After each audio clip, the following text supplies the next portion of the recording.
Domènec, el petit lleter. Domènec el lleteret és un nen de 10 anys. Viu a la granja del poble, on té porcs, gallines, rucs, cavalls, conills i vaques. En especial en té una que li feia moltes vendes, la Lopi. Per això l'estima més. Cada matí, Domènec el lleteret s'aixecava ben aviat per treure-li llet a aquesta vaca tan especial.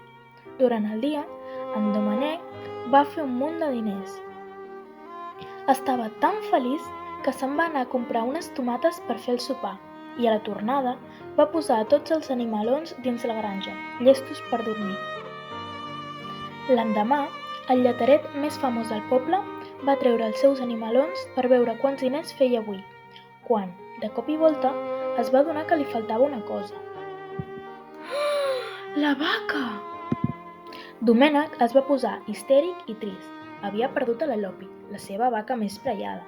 O potser l'havien robat. El lleteret, sense pensar-s'ho dues vegades, es va posar a buscar per tot el poble la seva vaca. Van passar hores i hores i no la trobava. Va perdre l'esperança, fins que escolta el so de la Lopi a casa del senyor Ramon. Va tocar a la porta i la va obrir la criada del senyor Ramon. Disculpa, has vist una vaca per aquí?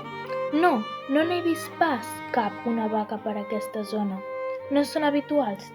Per què ho preguntes, petit Domènec? Em va respondre el senyor Ramon. És que crec que la meva millor vaca, la Lopi, s'ha escapat, o l'han robada potser. El senyor Ramon es va ficar estranyament nerviós.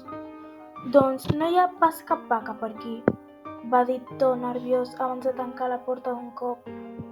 Quan ja s'anava, va escoltar el mugir de la Lopi. Sabia reconèixer el mugir de cada vaca que tenia. El soroll provenia del pati posterior del senyor Ramon. Llavors, Domènec, des de la tanca, va veure com acarinyava a la Lopi i li treia la llet.